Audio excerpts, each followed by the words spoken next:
welcome to Speed Filmy News.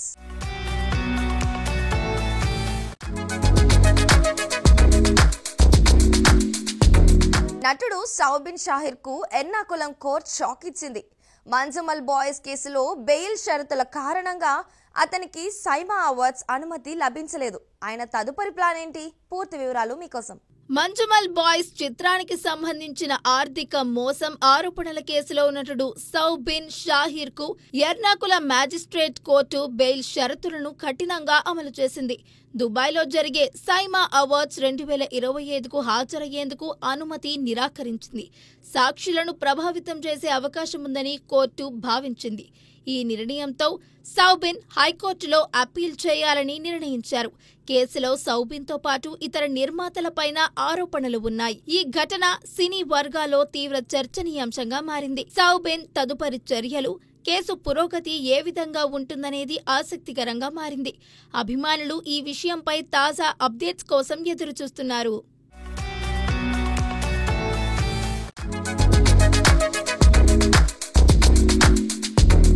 Youthful entertainer math cinema box office వద్ద సందడి చేసింది. ఈ ఫ్రాంచైజీలో విష్ణు చేసిన లడ్డూ పాత్ర ప్రేక్షకులను ఆకట్టుకుంది. అసలు ఈ పాత్ర మౌలికి ఆఫర్ అయిన విషయం ఆసక్తికరం. పూర్తి వివరాలు చూద్దాం. మ్యాడ్ స్క్వేర్ చిత్రాలు యూత్ ని ఆకర్షించి బాక్సాఫీస్ వద్ద భారీ వసూళ్లు రాబట్టాయి. సంగీత్ శోభన్, రామ్ నితిన్, నార్నే నితిన్లతో పాటు విష్ణు ఓయూ కెరీర్ లోకి ఈ సినిమాలు బిగ్ బ్రేక్ ఇచ్చాయి. మ్యాడ్ స్క్వేర్ లో విష్ణు చేసిన లడ్డూ పాత్ర కథకు బలం చేకూర్చుకుంది. ఆసక్తికరంగా ఈ పాత్ర మొదటి 90s వెబ్ సిరీస్ తో ఫేమస్ అయిన యూట్యూబర్ మౌలికి ఆఫర్ అయ్యింది. లిటిల్ హార్ట్స్ ప్రమోషన్స్ లో మౌలి ఈ విషయాన్ని వెల్లడించారు. దర్శకుడు కళ్యాణ్ శంకర్ ఆడిషన్ లేకుండానే తనను ఎంచుకున్నారని, కానీ వ్యక్తిగత అనుభవాల కారణంగా నటనకు బదులు రైటింగ్ పై దృష్టి పెట్టాలని నిర్ణయించినట్లు తెలిపారు. దీంతో ఈ అవకాశం విష్ణుకి దక్కగా ఆయన అద్భుత నటనతో ప్రేక్షకుల మనసు గెలిచారు.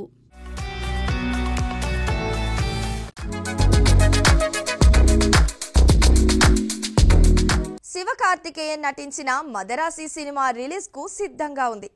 ఏఆర్ మురుగదాస్ దర్శకత్వంలో రూపొందిన ఈ యాక్షన్ చిత్రం ఊహించిన హైప్ ను రేపలేకపోయింది. భారీ అంచనాలు ఉన్న ఈ సినిమాకు బజ్ లేదు. పూర్తి వివరాలు చూద్దాం. కాలీవుడ్ లో శివకార్తికేయన్ నటించిన మదరాసి రిలీజ్ కు ఒక్కరోజు ముందు వరకు కూడా పెద్దగా సందడి కనిపించడం లేదు. ఏఆర్ మురుగదాస్ దర్శకత్వంలో రుక్మిణి వసంత్ హీరోయిన్ గా రూపొందిన ఈ యాక్షన్ డ్రామా భారీ అంచనాలతో వస్తుంది. శివకార్తికేయన్ కు గతంలో 300 కోట్లకు పైగా వసూళ్లు తెచ్చిన సినిమాలున్నా మదరాసికి అంతటి హైప్ లభించలేదు. తమిళంతో పాటు తెలుగులోనూ సినిమాకు ఆశించిన బజ్ లేదు. శివకార్తికేయన్ మునుపటి చిత్రం అమరన్ సాధించిన ఓపెనింగ్స్ ను ఈ సినిమా అందుకోలేదని ట్రేడ్ వర్గాలు అంచనా వేస్తున్నాయి. ఈ చిత్రానికి స్ట్రాంగ్ మౌత్ టాక్ కీలకం. లేకపోతే బాక్సాఫీస్ వద్ద సవాలు ఎదురయ్యే అవకాశం ఉందని విశ్లేషకులు అభిప్రాయపడుతున్నారు.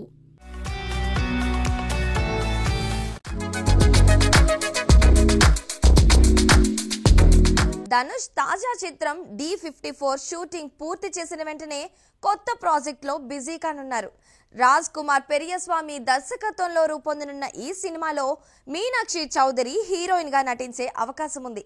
ఈ సినిమా గురించి ఆసక్తికర విషయాలు చూద్దాం. ధనుష్ నటించనున్న D55 చిత్రం రాజ్ కుమార్ పెరియస్వామి దర్శకత్వంలో తెరకెక్కనుంది.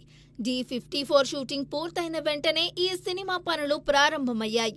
ఈ చిత్రంలో మీనాక్షి చౌదరి హీరోయిన్ గా నటించే అవకాశం ఉందని సమాచారం.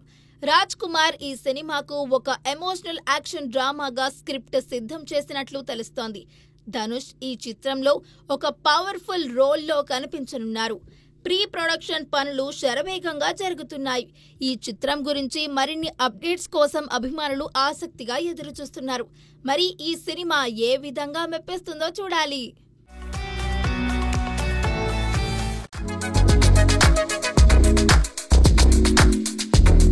పాన్ ఇండియా స్టార్ ప్రభాస్ నటిస్తున్న సినిమా స్పిరిట్ గురించి కొత్త బజ్ వైరల్ అవుతోంది.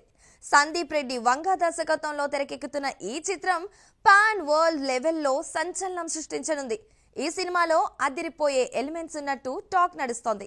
ఫ్యాన్స్ ఈ ట్విస్ట్ తో ఉత్సాహంగా ఎదురుచూస్తున్నారు. ప్రభాస్ హీరోగా సందీప్ రెడ్డి వంగ దర్శకత్వంలో రూపొందుతున్న స్పిరిట్ సినిమా భారీ అంచనాల మధ్య సిద్ధమవుతోంది. ఈ చిత్రం పోలీస్ యాక్షన్ డ్రామాగా అనుకున్నప్పటికీ సూపర్ న్యాచురల్ థ్రిల్లర్ జోనర్తో ఆకట్టుకోనుందని ఇన్సైడ్ టాక్. హర్షవర్ధన్ రామేశ్వర్ సంగీతం సినిమాకి బిగ్ ప్లస్ కానుంది. ఈ ఏడాది షూటింగ్ ప్రారంభం కానుంది. భారీ బడ్జెట్తో అత్యాధునిక విజువల్ ఎఫెక్ట్స్తో ఈ సినిమా ప్రపంచవ్యాప్తంగా ప్రేక్షకులను ఆకర్షించేలా ప్లాన్ చేస్తున్నారు. ప్రభాస్ కెరీర్లో ఇది మరో మైలురాయిగా నిలిచే అవకాశం ఉంది. అభిమానులు ఈ ప్రాజెక్టు గురించి మరిన్ని అప్డేట్స్ కోసం ఆసక్తిగా ఎదురుచూస్తున్నారు. సో చూసారు కదండి ఇవాల్టి స్పీడ్ ఫిల్మీ న్యూస్. మరో ఎపిసోడ్తో మళ్ళీ కలుద్దాం. అంతవరకు చూస్తూనేనండి మహామాయ్.